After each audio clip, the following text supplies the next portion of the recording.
Tonight on CTV News, growing flooding danger. We really get anxious, nervous when we start to see the water levels rise. Relentless rain pounding the south coast prompts flood warnings in the Fraser Valley. Now some are being told to leave their homes.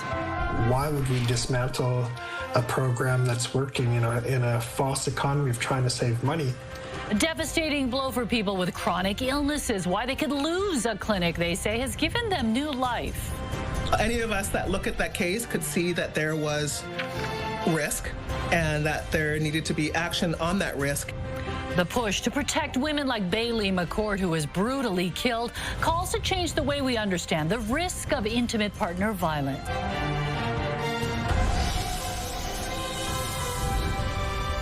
This is CTV News with Mi Jung Lee.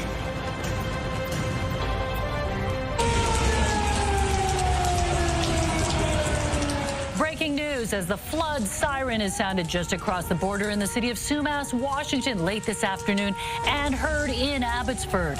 Flooding there is imminent and people are being told to evacuate the community as the Nooksack River is expected to overflow. That will send water north across the border. The Fraser Valley Regional District has declared a state of local emergency related to the flood warning. Valley is getting hit hard by an atmospheric river pummeling the south coast. Some evacuation orders have already been issued in the Chilliwack River Valley as heavy rain drenches the region. Good evening and thanks for joining us. We are on flood watch tonight. The pounding rain that began last night and has continued all day has flooded parts of the Fraser Valley. As the river levels rise, so does the anxiety of farmers who lived through the storms that devastated their livelihoods 4 years ago.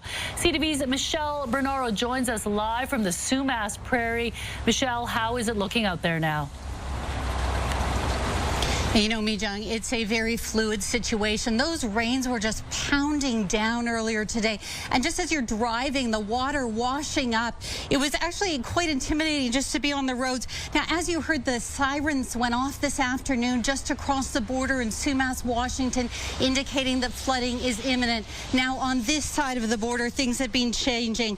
Residents, I want to get this right here, of the western half of Abbotsford's Sumas Prairie, as well as Claiborne Village neighborhood, have been asked to prepare to leave at a moment's notice. The city has issued an evacuation alert for people in those areas. And I can tell you tonight that on Sumas Prairie, farmers are very concerned about these rains that keep coming down.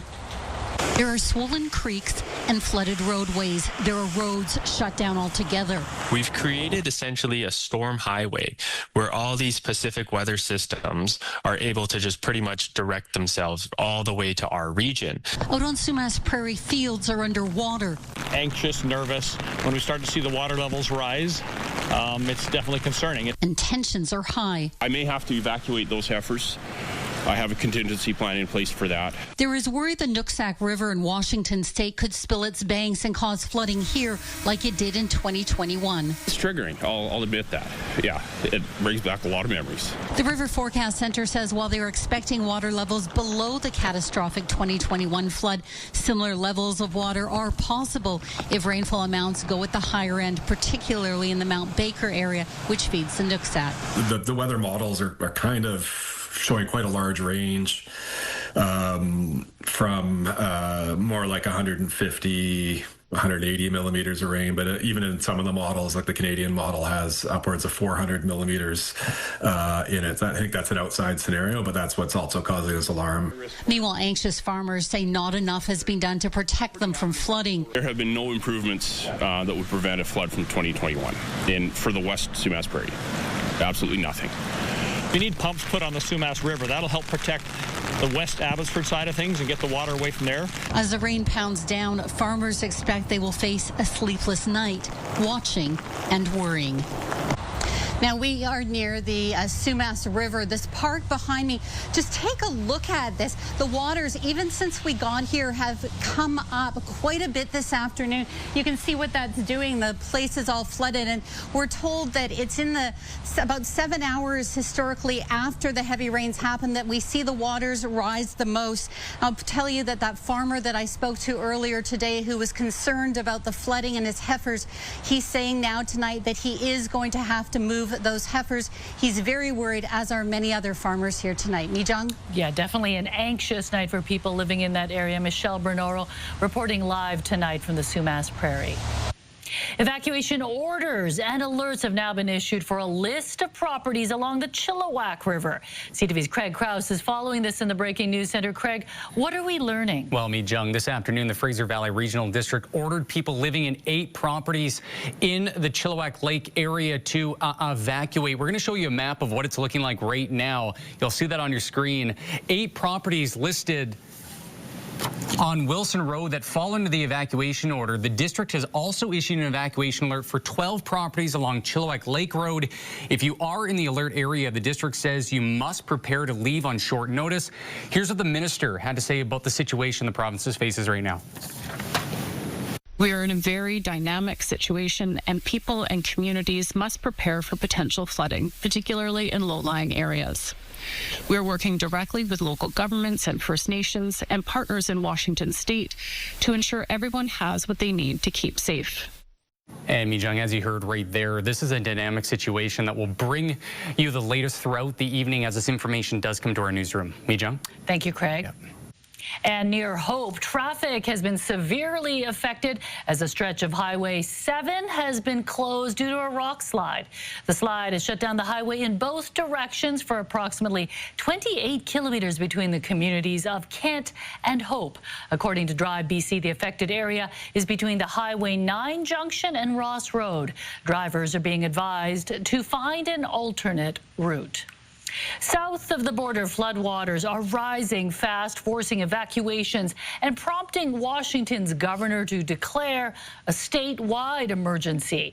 In Snohomish County, the Skykomish River has surged to a major flood stage, inundating roads and forcing evacuations at a mobile home park near the bank. Crews have been knocking on doors to warn residents of imminent flooding, using inflatable boats to help stranded residents. The county's Director of Emergency Management is urging people to stay off the roads. The most common cause of death during a flooding event is people who try to drive through water on roads, and we have had to do a number of car rescues. Heavy rain has saturated slopes across the state, raising the risk of landslides, falling trees, and power outages. Washington's governor is urging people to sign up for emergency alerts and keep their phones close by. The state is expecting rivers to hit historic levels early tomorrow morning, and up to 100,000 people could soon face evacuation orders.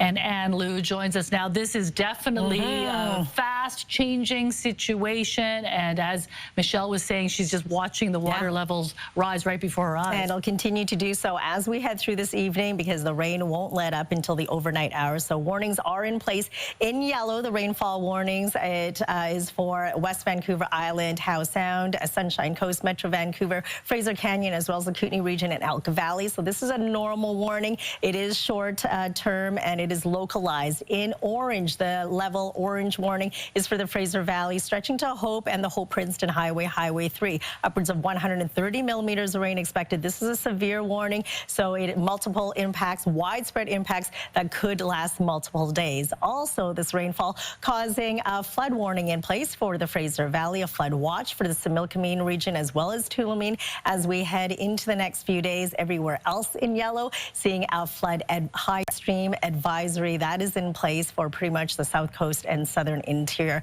as we head into the next few days. And we do expect the rain to end overnight. We do get a dry day tomorrow, Mijung, but then the next system moves its way in. I've got those details coming up. Yeah. CTV Weather brought to you by Expedia Cruises. Plan, book, and safeguard your journeys. Explore the possibilities at expediacruises.ca. Yeah, it's helpful having this new color-coded system, seeing the yellow and the orange being more severe. Exactly. No red yet, but orange is pretty severe already. All right, thanks, Sam. You're welcome. Avalanche Canada is warning outdoor adventurers of high risk in BC's backcountry due to the atmospheric river. The agency has raised its avalanche risk levels and is advising anyone heading out to the backcountry to be extra prepared. CTV's Yasmin Gandam has more. A warning for outdoor adventurers to use the highest degree of caution as a series of atmospheric river systems blanket the province. So across the board, danger pretty much increases with elevation where the most snow and the most wind is occurring. And so alpine areas are the greatest concern. The highest risk in the coastal mountains around Whistler and Terrace, as well as along the Sea to Sky corridor. And so it's going to be really appealing to want to get out into the terrain. It's really important to exercise restraint until the conditions match the terrain that you're looking at. Anyone planning to be in avalanche terrain needs to have avalanche training, carry a transceiver, shovel, and probe. Main message, though, is to follow the 3 T's. We want everyone to trip plan. Figure out where you're going, who you're going with, and leave that itinerary with a trusted emergency contact.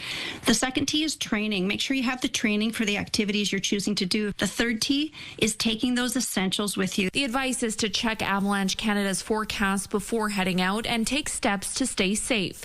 Rescue teams are warning that sometimes, despite their best efforts, it can be dangerous to reach someone looking for help. Imagine that as a large, very serious game of hide and seek. And if you stay in one spot, you will be found much faster. Know the terrain, have the proper gear, and make it home for the holidays. Yasmin Gandam, CTV News, Vancouver.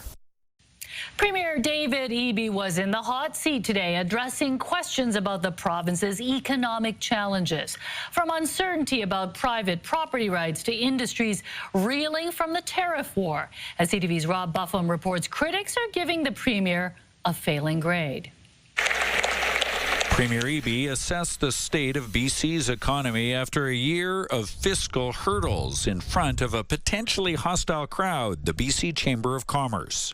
Boy, is the universe interested in handing us challenges right now.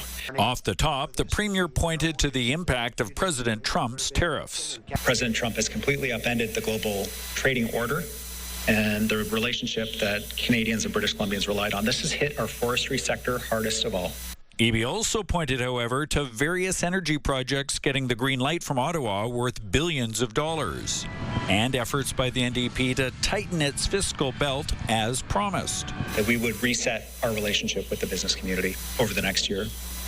That growth had to be a real priority for our government. The opposition say Eby is blaming Trump for things the NDP is responsible for after nearly 9 years in office and point to a ballooning deficit. Premier Eby stood in front of this same group a year ago and said he wanted a reset with the business community, and look what has happened in the last year. The Independent Contractors and Business Association, which represents 5,000 members across BC, say Eby's government has failed to deal with uncertainty flowing from Indigenous land claims. The uncertainty is in the business community right now. Everything's kind of frozen. They don't know what to do. Eby spent a good portion of his speech addressing such concerns and said the Conservatives' suggested approach, cutting off negotiations with First Nations until the recent Cowichan Tribes court case is resolved, is wrong-headed and puts at risk existing projects. Their partnership is the reason that these projects have the prospect and certainty of crossing the finish line. Now, it's not all perfect, but it's working.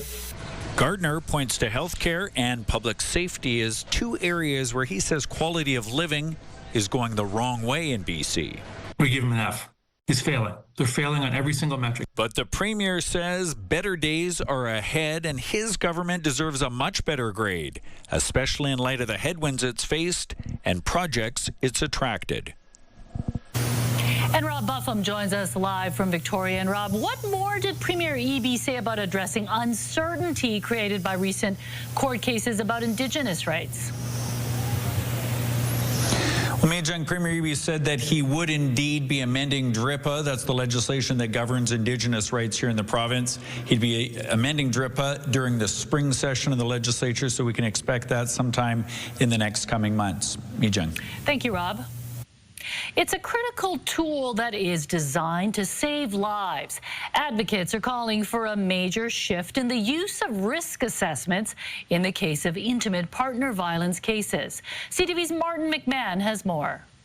Driving this latest call for change is the case of Bailey McCourt. Risk was assessed, clearly.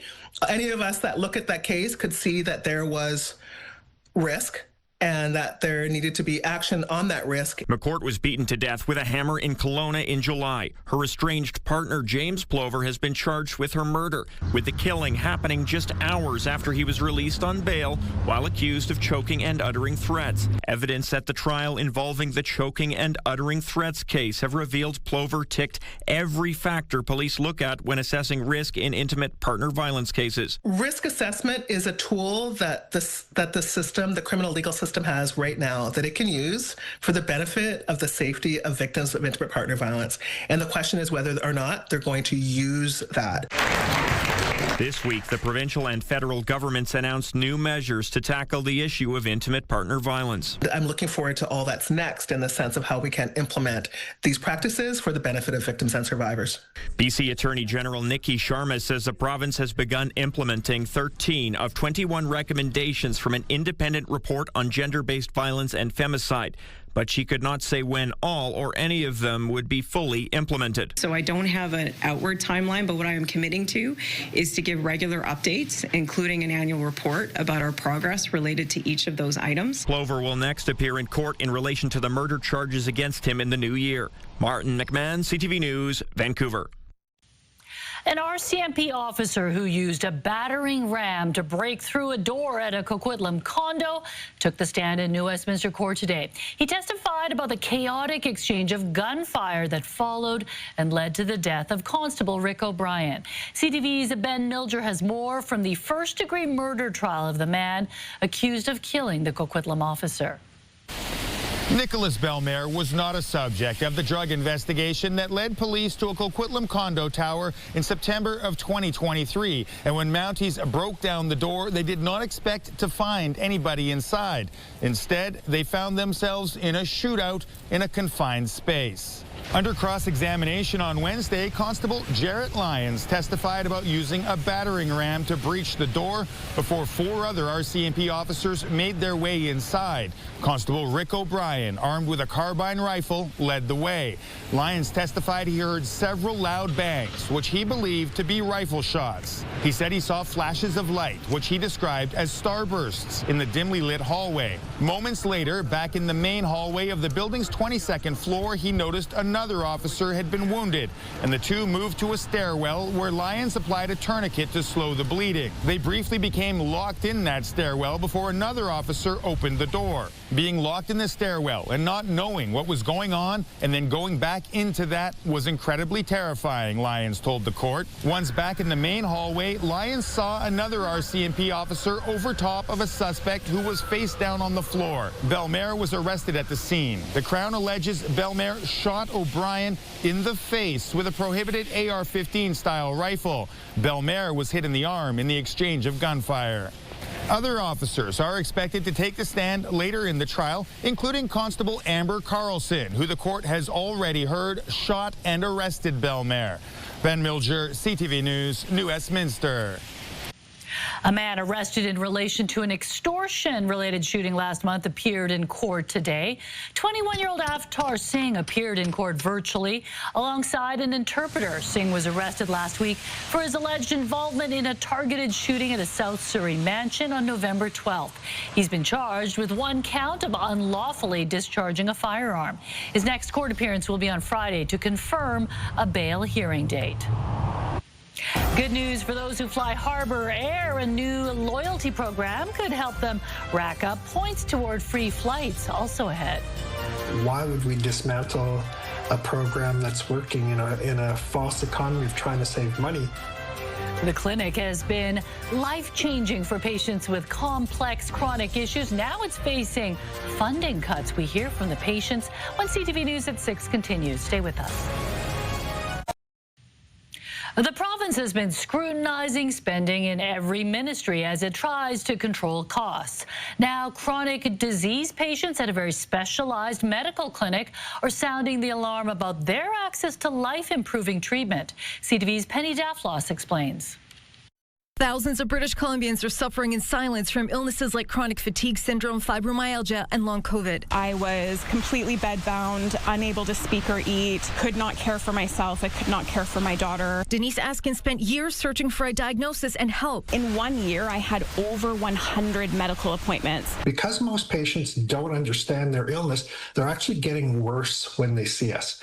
So the first step is to stabilize them. Dr. Rick Arsenault is co-founder of an ultra-specialized clinic providing one-on-one care and group sessions that are now on the bubble. British Columbians currently access virtual group care for health issues ranging from diabetes to heart disease. When a group is really big, a physician can bill thousands of dollars for 1 hour of their time. The province now wants to limit them to 20 patients. To ensure that providers are able to provide that one-on-one care. CLMF sessions start with a half-hour presentation followed by a Q&A with up to 50 patients. We save $1.2 million a year, and that we free up time for family doctors, emerge doctors, and specialists to do what they do best, rather than having them see patients that they don't know anything about. We're not limiting the ability for it to be provided virtually, but it is important that we put some parameters around this program for physicians so that it's being delivered in a way that's, fiscally responsible. There are other clinics in BC, but patients swear by CLMF's methods. Instead of meeting with a person for 10 minutes and trying to learn as much as you can,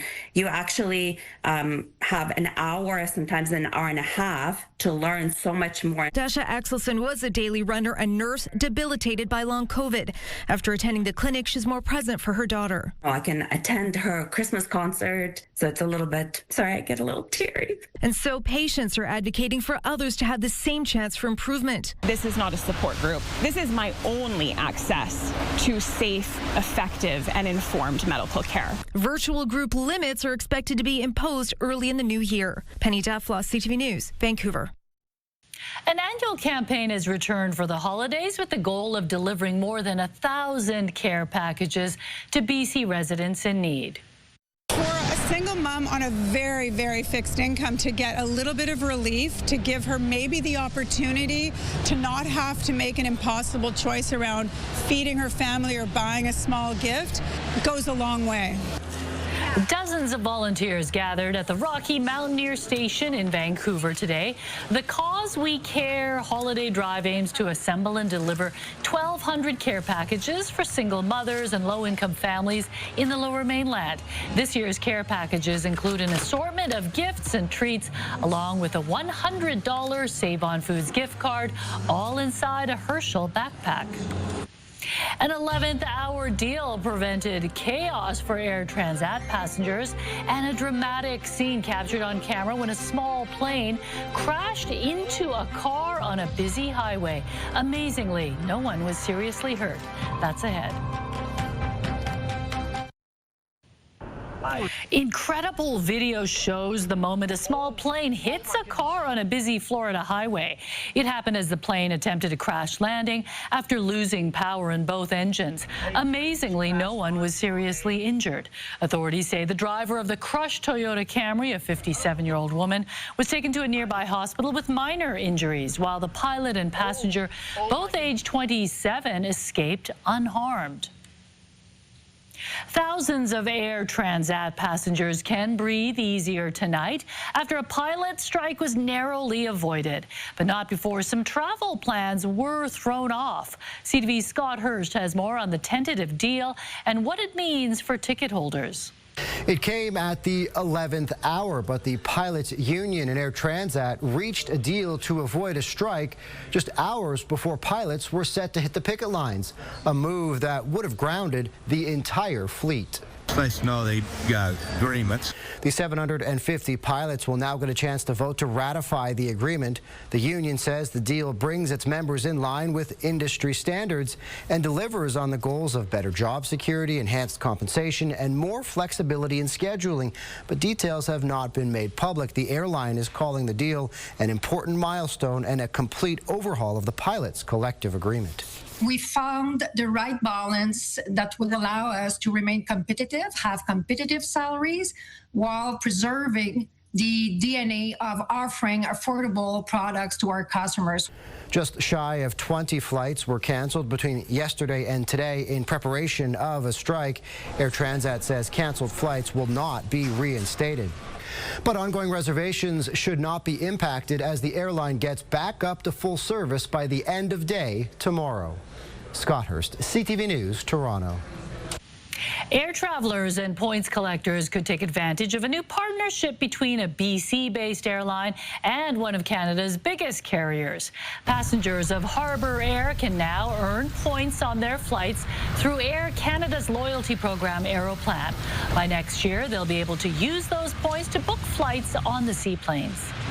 It gives the reach of a local airline, global reach through Aeroplan partnership, and that means that people can essentially be earning points flying local, and then using those points as well as other collection opportunities to fly to anywhere in the world.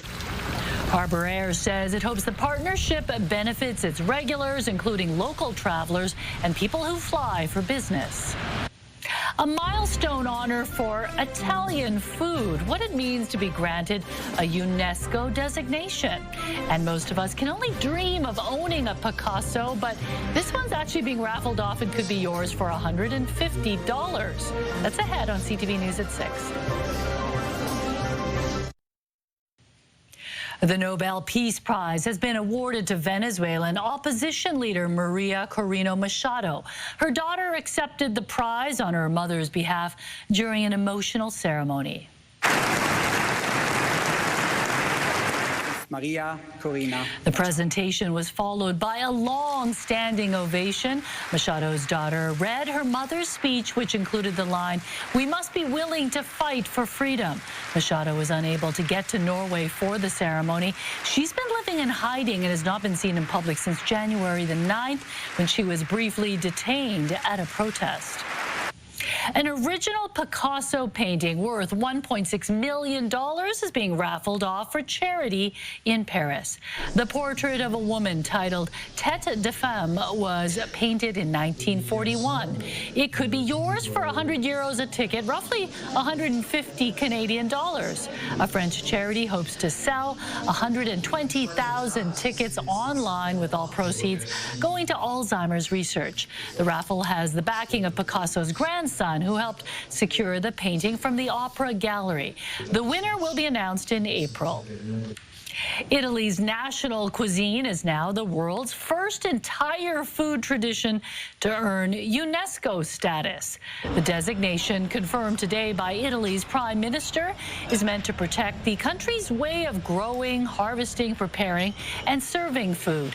It is also a win in Italy's fight against fake Italian fare, like prepackaged carbonara, knockoff olive oil, and pasta brands with Italian-sounding names that aren't made in Italy. I would say Italian food is definitely in my top 5 of cuisines. For sure, yes. I wonder if that means no pineapple on pizza ever. Or chicken in pasta. I was told that's a faux pas as well. Uh-oh, then the UNESCO police will come and get you if you dare to do that. Exactly, but congratulations. Yeah, best food. All right, let's take a look at our forecast. It is still raining out there. A soggy day today, all thanks to this atmospheric river. As you can see, bringing in a lot of moisture and warm temperatures from the tropics. So we are still under rainfall warnings from West Vancouver Island, Howe Sound, Metro Vancouver, Sunshine Coast, as well as the Kootenay region and Elk Valley under yellow warnings, anywhere between 80 to 100, 110 for West Coast Vancouver Island, 40 to 80 for Metro Vancouver, as well as the Kootenay region and Fraser Canyon. Orange warning in effect, 90 to 130 millimeters for the Fraser Valley East, including Hope, and Highway 3, the Hope Princeton. So we're going to continue to see rain slowly easing as we head through the overnight into tomorrow morning. It'll be a cloudy start, and then we'll see a few breaks here and there through the afternoon. A dry day with the next round of wet weather returning as we head into the overnight into Friday. You'll see a mix of sun and cloud for the northeast corner of the province. Your provincial forecast at the bottom of your screen. A dry day, time to dry off for Port Hardy, 7 degrees with some sunny breaks in there. You'll see 8 degrees Under mostly cloudy skies for Campbell River and Comox for the South Island. Showers for Tofino and Port Alberni. A few scattered showers for Victoria. It'll stay dry and gray for Nanaimo and the Southern Gulf Islands with temperatures between 9 and 10 degrees. Mostly cloudy skies for the Sunshine Coast and 8. Gray up the Sea to Sky Highway for Squamish at 7. 4 degrees for Whistler with unsettled conditions. And for us across the Lower Mainland, few breaks here and there, but for the most part, a gray day with temperatures between 9 and 10. Dry off, enjoy it because light rain returns on Friday. We'll start off dry on Saturday with showers returning in the afternoon. Sunday, it'll be soggy continuing into Monday, but look at those temperatures warming up to 12 degrees. Periods of rain on Tuesday, and then on Wednesday, we'll see a few showers to start off. They clearing up quite nicely through the afternoon and 7 degrees. CTV weather brought to you by Expedia Cruises for air, land, and sea vacations. So a little bit of a break tomorrow. Get outside and enjoy it. But for now, that orange warning still in place for the Fraser Valley. Even though it's orange, it can still pack a huge punch. Definitely, and in the last multiple days, the impact is pretty severe across the board. Yeah, and we'll continue to watch any potential impacts. Thanks, Anne. Coming up, our weekly segment featuring furry friends looking for their forever homes. Also ahead. The stigma of buying used items and giving them as gifts has gone away. Secondhand gifts are easier on the wallet and on the environment. How thrifting is going mainstream. Even the big box stores are getting on board. That's ahead.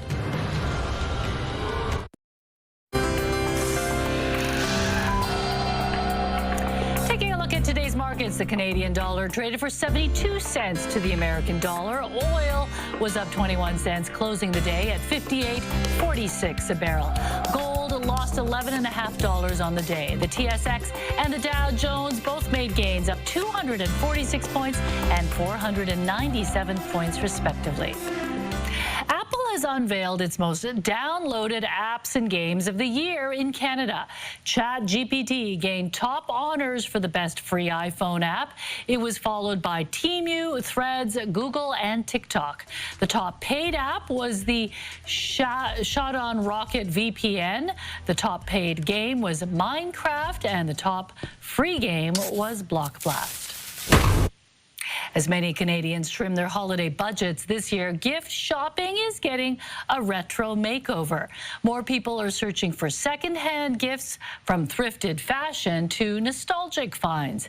As CTV's Pat Foran explains, it's a trend that's easy on the wallet and the planet. Vintage Vendors in Oshawa describes itself as retro, antique, and unique, but it's also part of the thrifting culture taking hold with many consumers. Susan Johnson says there are more than 100 vendors here with items that could make for a great present. The stigma of buying used items and giving them as gifts has gone away. Retro Christmas goods are highly sought after at this time of year. Another popular segment is vintage clothing. Many younger buyers see it as a way to purchase higher quality goods that are often hard to find.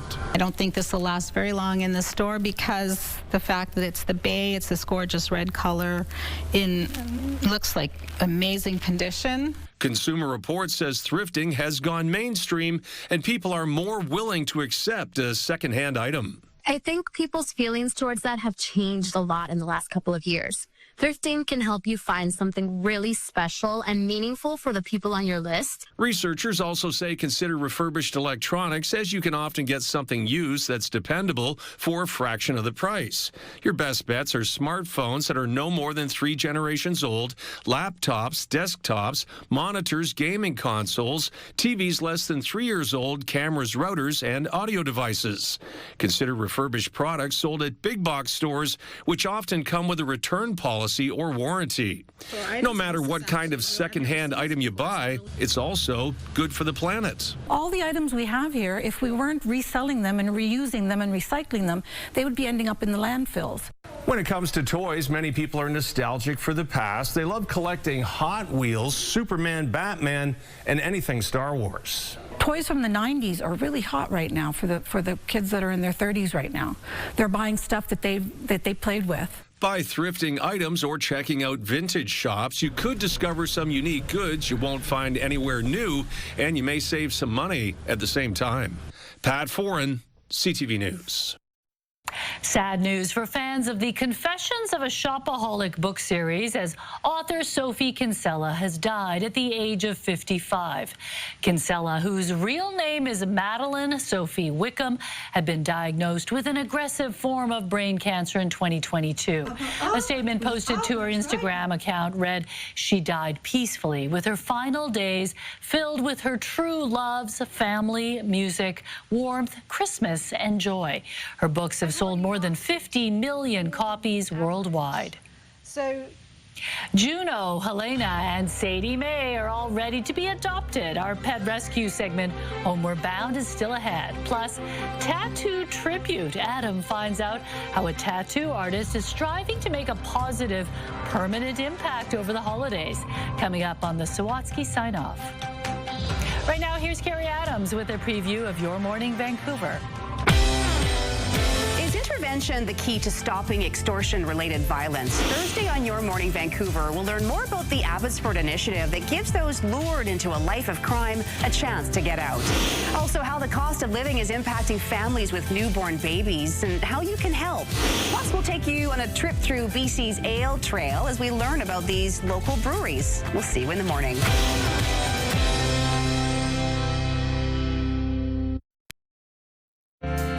The Ringside Report, brought to you by CapitalDirect.ca. Let's make your vision a reality with Capital Direct.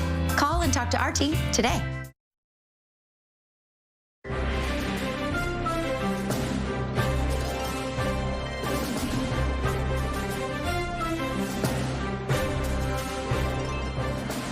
It's been a rough go for the Vancouver Canucks this season. The team sits in last place in the NHL standings, and some believe their best player, Quinn Hughes, could soon be traded away. CTV's Kevin Chirac has tonight's Ringside Report.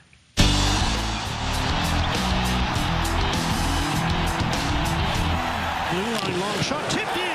A shutout loss Monday night to Detroit had fans filing out early, marking another low in a season full of disappointment. In the Jim Rutherford, Patrick Allvin regime era, no, I have not seen it this bleak. The team now sitting dead last in the NHL standings, fueling speculation their captain Quinn Hughes could soon be traded. And then, of course, there's the whole Quinn Hughes speculation. A very difficult spot for Canucks management right now. Is it time to seriously consider trading Quinn Hughes? The Canucks star is under contract till the end of next season, but hasn't committed to staying with the team long term. So the franchise could trade him to get maximum value in return. The Vancouver Canucks have to make hard decisions and have to look out for number one, and that is them and their fans and their business. CTV News caught up with Hughes at a charity event supporting the Langley Food Bank Wednesday. He made himself available for questions and addressed the elephant in the room.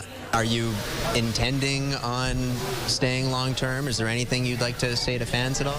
I mean, right now I'm just focused on what I can control. We're in the middle of a season, and I can't even sign if I wanted to. I can't re-sign until July 1, so right now there's nothing I can do. So, I mean, for me, I'm just trying to, like I said, focus on what I can control and what I can do, and that's what I've been trying to do. Hughes says he's not bothered by the talk about his future, but head coach Adam Foote says the chatter can have an impact on the team. It can affect, for sure, our locker room. I have to give the guys credit. Like, they're in a tough spot hearing the noise, and they keep coming to work every day and keep doing their job, and they're pros. That's what they're supposed to do. But to answer your question, they can hear it. Meanwhile, goaltender Thatcher Demko is set to return from injury Thursday night against Buffalo, and center Elias Pettersson, who's missed a few games, is expected to return soon. Kevin Chirac, CTV News, Vancouver. The Ringside Report, brought to you by Capital Direct. CapitalDirect.ca. Another player acquitted in this summer's Hockey Canada trial has signed a professional contract in North America. Dylan Dubé has signed a professional tryout with the Springfield Thunderbirds of the American Hockey League, the minor league affiliate of the St. Louis Blues. All 5 players acquitted of sexual assault in the Hockey Canada trial have now signed professional contracts, 3 of which with NHL teams. Dubé last played in the NHL in 2024 with the Calgary Flames. Shifting gears a little bit, do you guys know what time it is? Time for the cutest people, cutest kids ever. That's right. Time for Homeward Bound, our weekly segment where we introduce you to furry friends from local rescues who are looking for their forever home. Here are some cats from the Vancouver Orphan Kitten Rescue Association, also known as VOCRA. Juno is a nearly 7-year-old cat with a gentle, timid nature. She takes time to warm up to people, so we'll need a calm and quiet home with patient humans, not my home then.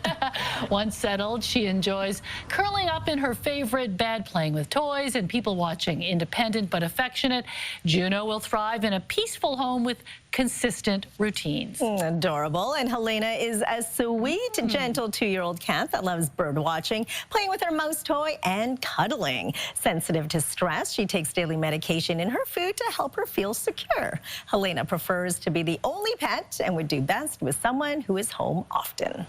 And Sadie Mae is a gentle, observant 2-year-old cat in need of a calm, predictable home. She might take a while to settle in, but once she feels safe, she enjoys quiet, quality time and gentle pets. Sadie Mae can live with another cat, but no dogs. This is an independent and playful cat that's perfect for some patient and someone kind. The descriptions are very detailed. Like they really research these cats. Okay, so for more information, head to vocra.ca. We'll get to the Sawatsky sign-off in just a moment. First, Craig, what's coming up tonight at 11:30? So, Mi-Jung, all eyes are on the flood situation right now. We're learning that 940 properties in the western half of Abbotsford, Sumas Prairie, as well as Clayburn Village, have been asked to prepare to leave at a moment's notice. We will have a reaction from the mayor on this. Also, our Isabella Zavarisi is in Chilliwack tonight as the rain continues to fall and the threat of flooding becomes a reality for many people along Chilliwack River. 8 properties were told to evacuate and a dozen more remain on evacuation alert. We will have the latest on this and the situation across the south coast as many brace for potential damage. Mi-Jung? Yeah, a stressful time for all those people living there, and a lot of them are remembering 2021. Absolutely. Okay, thanks, Craig. A tattoo artist in Victoria is hoping to make a permanent impact on his community over the holidays. Beyond Ink, he's using his platform to help struggling families just as strangers once helped his. Adam explains in tonight's Sawatsky sign-off.